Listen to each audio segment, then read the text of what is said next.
Positive waves लेके बंदा चलेगा तो नेचुरली बच्चा चलेगा खास करके, तो सारा दिन उसके माइंड में पॉजिटिविटी रहेगी।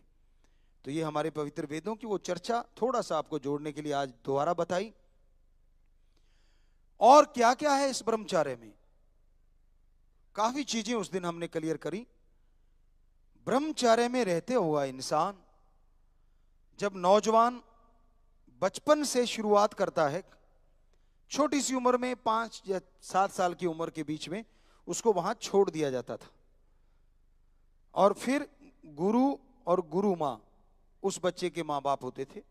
तभी कहा जाता है गुरु जो होता है वो मां बाप की तरह होता है, क्योंकि हमारे ही एक ऐसा धर्म जिसमें पुरातन समय में ये रीत चली थी कि गुरु मां बाप का रूप होता था।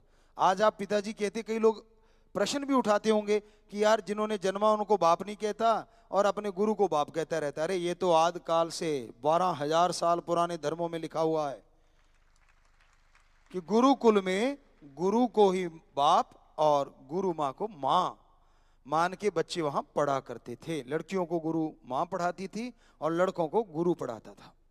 तो ये आपको उस दिन क्लियर किया। ब्रह्मचर्य में एक अलौकिक शक्ति होती है, एक अलौकिक तेज होता है। वो 25 साल की उम्र, जैसे कहते हैं ना एक नींव होती है, कोई भी मकान की अगर नींव मजबूत है तो वो मकान हमेशा खड़ा रहेगा, कभी डगमगाता नहीं। तो हमारे पवित्र वेदों में इंसान की नींव मजबूत की जाती थी, उसे दुनियावी ज्ञान शारीरिक ज्ञान से परिपूर्ण किया जाता था।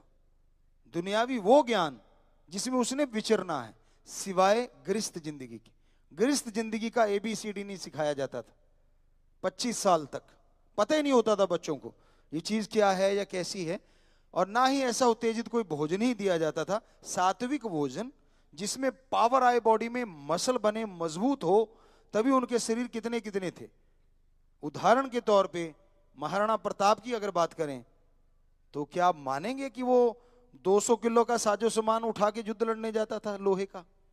उसका जो कह लो जो बुलेट प्रूफ चीजें थी उस समय के अनुसार आज की भाषा में, तो वो बड़ी भारी थी। और उसके जो बस्तर थे लोहे के, या उसका टोप था, उसके हाथ में भाला ही बताते हैं, बहुत 60-70 किलो का तो भाला ही होगा, और कितने मीटर वो मारता था, और 6.5-7 फुट की हाइट रही होगी। तो कितनी पावर होगी जरा सोच के देखिए। अब घोड़े को भगाना, उसको कंट्रोल करना, छलांग मारना, हाथी पे चढ़ जाना, इतना सामान लेके, तो ये कैसे पॉसिबल है, कैसे ये मजबूत थे वो लोग। तो यही ब्रह्मचर्य का कमाल, ये है ब्रह्मचर्य का कमाल।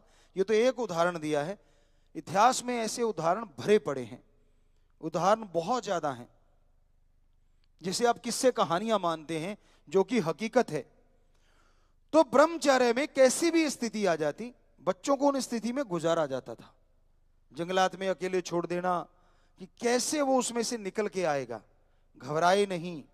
पानी में तैरना सिखाना, बहुत सारे ऐसे गेम होते थे जो कि आने वाली जिंदगी में स्ट्रगल ना करे वो, कि कैसी भी स्थिति आ जाए, अंधेरे में रखा जाता था, लाइट में रखा जाता था, भूखा रखा जाता था, ज्यादा खिलाया जाता था, फिर कैसे हजम करना है वो सारी चीजें बताई जाती थी, ताकि लाइफ में कभी बाई चांस ज्यादा खा बैठे तो कैसे हजम करना है, अगर ना मिले तो कैसे जीना है, जीने के तरीके बताए जाते थे।